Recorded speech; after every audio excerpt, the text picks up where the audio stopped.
సమర్థ సద్గురు సాయినాథ్ మహారాజ్ కి జై. సాయి భక్తులందరికీ నమస్కారం అండి. అందరూ ఎలా ఉన్నారు ఫ్రెండ్స్? మన సాయినాథుని దయ వల్ల అందరూ సంతోషంగా ఉంటారు అని మనస్ఫూర్తిగా కోరుకుంటూ ఈ వీడియో స్టార్ట్ చేయబోతున్నానండి. ఇక ఈరోజు వీడియోలో మనం చూడబోయేది ఏంటంటే, తల్లి, నీ జీవితంలో కొన్ని విషయాలు నువ్వు జరగకూడదు అనుకున్న విషయాలు కూడా జరిగిపోతున్నాయి. నాకు మాత్రమే ఎందుకు ఇలా జరుగుతుంది అనే ప్రశ్నే కదా తల్లి నీలో మెదలాడుతుంది. ఇదిగో నీ ప్రశ్నలకు బదులిస్తాను. నీ జీవితానికి ఎంతో ఉపయోగపడుతుంది.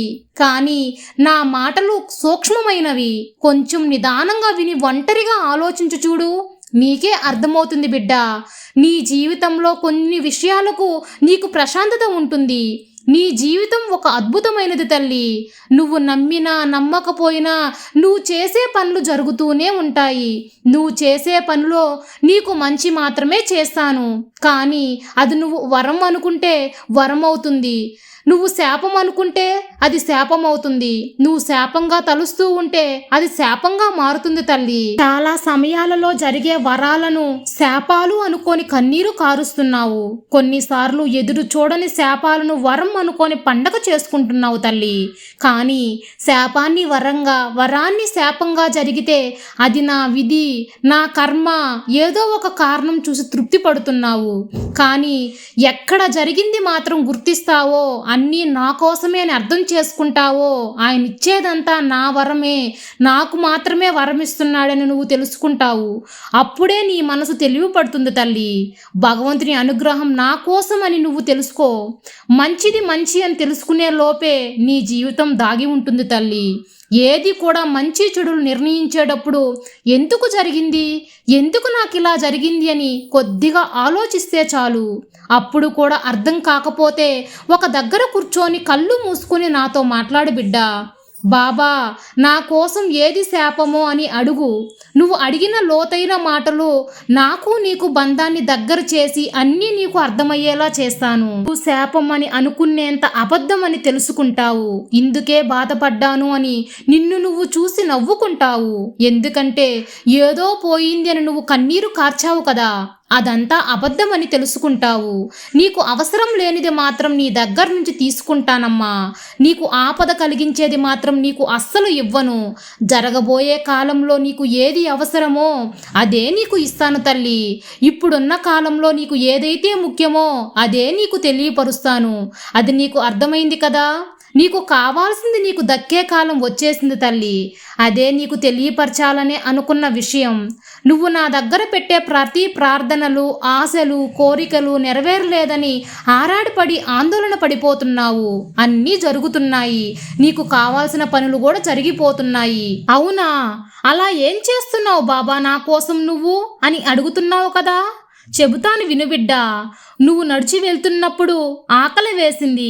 పండ్లు ఉన్న చెట్టును చూసి, బాబా నాకు పండ్లు ఉన్న చెట్టు చూపించు బాబా అని నా దగ్గర కోరావు. పండ్లు ఉన్న చెట్టులు కనిపించేలా చేశాను.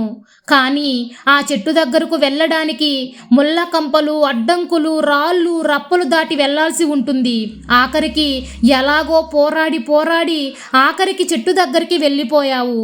కానీ పండ్లు అందనంత ఎత్తులో ఉన్నాయి. అవి అందేలా చూడు బాబా అని నా దగ్గర మళ్ళీ కోరావు. నీకు ఆ పండ్లను ఇవ్వాలని నిర్ణయించుకున్నాను. నీకు ఆ పండ్లు చేరాలంటే, ఒకటి, పండ్లు ఏదో ఒక రకంగా రాలి కింద పడితే నువ్వు తీసుకోగలుగుతావు. లేదా రెండవది ఏంటంటే, నువ్వే ధైర్యం చేసి నీలో మనోధైర్యాన్ని పెంచి చెట్టెక్కి నువ్వు పండ్లు కోసుకొని తినాలి. ఇప్పుడు నీ దగ్గర ఉన్న ధైర్యం సరిపోలేదని నేను నీకు ధైర్యాన్ని, నమ్మకాన్ని నింపి చెట్టు ఎక్కేలా చేశాను. నువ్వు ఎక్కావు. ఆ పండ్లని అందుకోవాలంటే ఇంత పోరాటం అనుకుంటే పండ్లను తినగలదా? దొరుకుతాయా చెప్పు తల్లి? ఆకలి తీరుతుందా? నేను ఏదో ఒక రకంగా పండ్లు రాలి కింద పడేలా చేస్తే ఆ రుచి వస్తుందా? నువ్వు ధైర్యంగా చెట్టెక్కి ఆ పండ్లని అందుకొని కోసుకొని తిన్నావు కాబట్టే ఆ పండ్లకి ఎంతో విలువగల నువ్వు రుచిగా ఉన్నాయని చెప్పి ఆనందంతో తింటావు. అలాగే ప్రతిసారి నీ ఆకలి తీర్చడానికి నేను రావాల్సిన పని లేదు. ఇప్పుడు నువ్వు చెట్టు ఎక్కగలవు, నువ్వే పండ్లు కోసుకొని తినగలవు. ఇక నీ ఆకలి తీర్చేందుకు ఎవరి దయాదాక్షిణ్యం అవసరం లేదు తల్లి. ఇప్పుడు తెలిసిందా నీకు నేను ఎందుకు ఇన్ని అడ్డంకులు పెడుతున్నాను? ఇది శాపమా తల్లి చెప్పు? కాదు కదా. నీకు వరం ఇవ్వడానికే ప్రసాదించాను. నీ జీవితానికి వరాలే నేను ప్రసాదిస్తాను తల్లి. వరం అనుకున్నది శాపం. ఇక నుంచి నువ్వు కోరిన వెంటనే నీకు బదులివ్వడానికి నేను సిద్ధంగా ఉంటాను. అందుకే ఈ శోధనలన్నీ నువ్వు అనుభవిస్తున్నావు. ఈ సాయి వాక్కు నీకు అర్థమైంది కదా తల్లి. నీకు కావాల్సిన వరాన్ని నేను అందిస్తాను తల్లి. దిగులు పడవద్దు బిడ్డ. నీ సాయి తండ్రి ఎల్లవేళలా నీకు తోడుండగా నీకు భయమెందుకు బిడ్డ. సర్వే జన సుఖినో భవంతు. జై సాయిరాం.